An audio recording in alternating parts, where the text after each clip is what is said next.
Boom! Welcome to Flying Can Ranch from Cedar Creek Lake, Texas.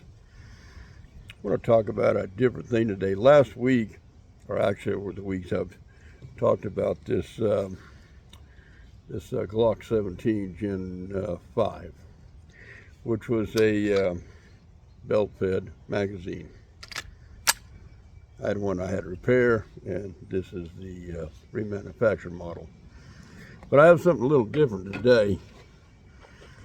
I have the Walther PPQ M2 pellet pistol, and it is a blowback. So let's get on with some specs. This is a 177 caliber pellet pistol. It is a rifled barrel. It does about 380 feet per second. That's what they say, or yeah. The overall length is 7 inches. The barrel length is going to be about 4 inches, and the overall weight is going to be right around 1.5 pounds. Now, they say the front sight is fixed.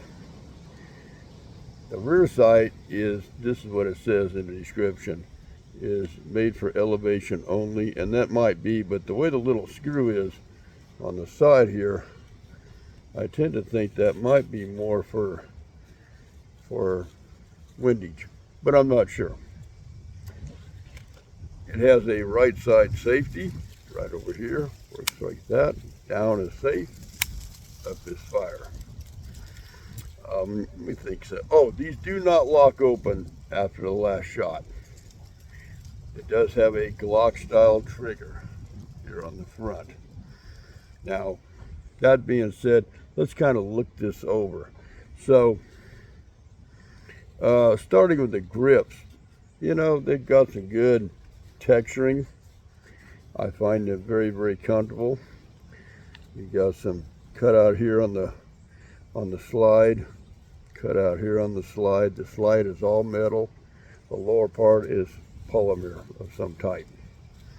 You go around the back side, and you do have a rail right here, a weaver rail. You put a light, laser, things like that. I'm a little disappointed with the front end of it, because you can definitely see the end of the little barrel. Could have been seated in a little more, give it a little bit more realistic look. That's just my opinion. It's a hefty gun. It does have that cutout right here at the front of the trigger guard. As we've discussed before, some people, you know, put their finger to stabilize it. And now we'll move into the fun part. And that is the magazine itself. But before we get to the magazine, and if you'll excuse me, I did it again.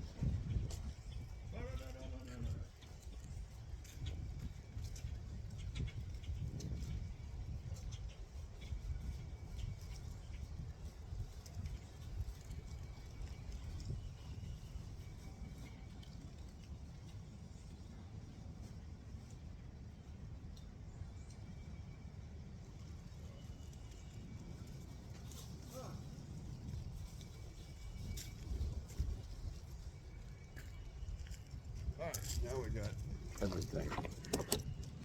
Almost. Leave me alone. Never fails. I'm doing something he wants to play. As part of the magazine, we're going to show you something. You just push on the back, that slides forward, and there's your little locking tool. Built into the gun, these are a little hard to show you how it works. There's a little thing you push down on, and I'm not an expert at this. You got to get your finger there just right, and the back strap will come away. So there's a little spring thing inside there, and this is your CO2 tightening tool. So to demonstrate, we'll leave that open. We will drop our CO2 in, take our little tool, spin it till it just drops. I like to hold my finger right here, and then you tighten it up. Pretty simple process. When you're done, I'm going to pop this dummy one out. This has to come in a little bit. Hold on one second. You should be able to, that goes back. When you're done, you'll take your little tool and with the tightening piece, just drop it in there like so, and it gets lined up there and it clicks back in. And then you can insert your magazine and you're good to go. Now, this is like the Glock and the SIG I had, is a 20 round belt fed. What I'm going to be using today is these H&N Sport, and they're a 1.18 grain. They look just like that. Now, this is kind of redundant, but for those who haven't watched, I'll show you.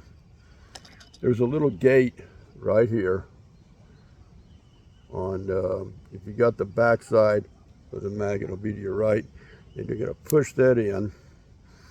And if you look very carefully, there's an arrow. It tells you the direction of rotation. So what I'm going to do is flip that over, and if you just pinch these fit very well, and they'll drop into that like little rubber belt, and then just give it a good push. Get another one. I know this is hard to see. Very windy out here. And always check the skirt on these. Make sure they're not deformed in any way, because that will. And just like that. And I'm going to rotate it down. And again, we'll just put one in here. It's kind of tricky till you get the hang of how to pinch them to those. They just fall right in. But these fit very, that one's being very ornery. These fit into this. You don't want to use long or pointed pellets because they'll get hung and then you're going to be in trouble. So we're just going to go like that for a few more. Oops, I went the wrong way. We're going to come down, down. And again, it takes 20 rounds. Now, there's been some complaints about loading these. That's kind of time consuming, as I've mentioned before. I guess you almost have to look at it like loading a black powder rifle, the old style. We'll get these. Some of these go right in very quickly. Some do not go in so quickly. But I'm making pretty good time here. Make sure they're in there good and snug. Don't let them overhang or catch on something. Oh, I had this down to science almost the other day. There it goes. It's almost like a pinch and drop. You'll get the hang of it. We'll spin it. So you get an idea about how long it's going to take this little booger to load up. Because it is time consuming. When I do the shooting review, I don't mean to bore people, but I like to take multiple mags or multiple pellets, multiple BBs.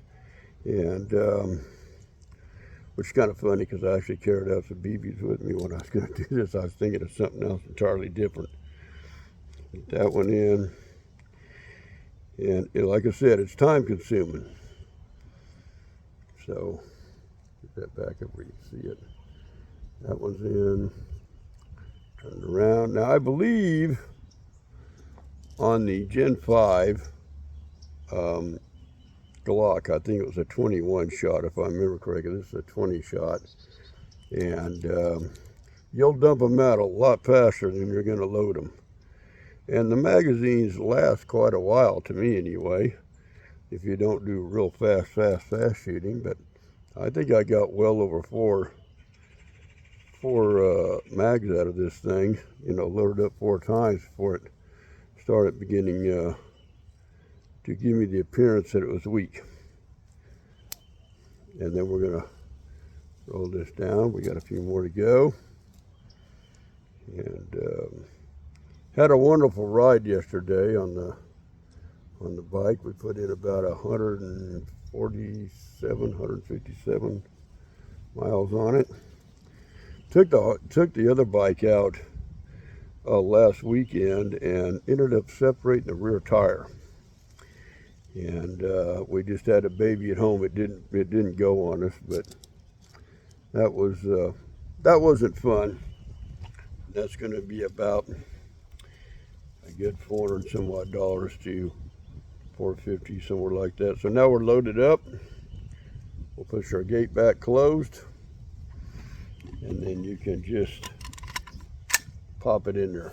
Now, it doesn't sound heavy, you know, 1.40 pounds or whatever it is in weight, but this is really a hefty feeling gun. I like it a lot, and there's not much about it. You know, I've got a few bikes, mainly that barrel piece, but it's got the dotting on the back side and the front side, so I didn't have to use my infamous white out. And again, the safety's right here on the side. And this is, just so you know, when I did it, I didn't mention that it's on the left side of the gun is your mag release.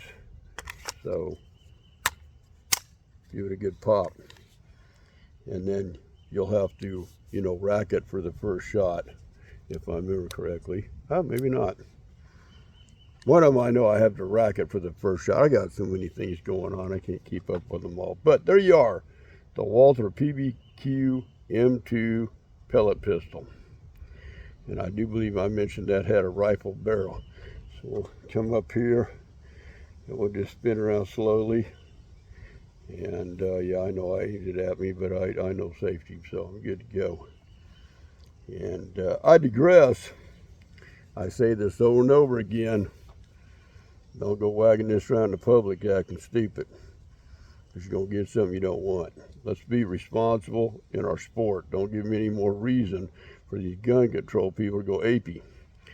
So we're going to set up some targets, and then we're going to use this thing a couple of rounds at her, you know, a couple of mags, and show you what it'll do.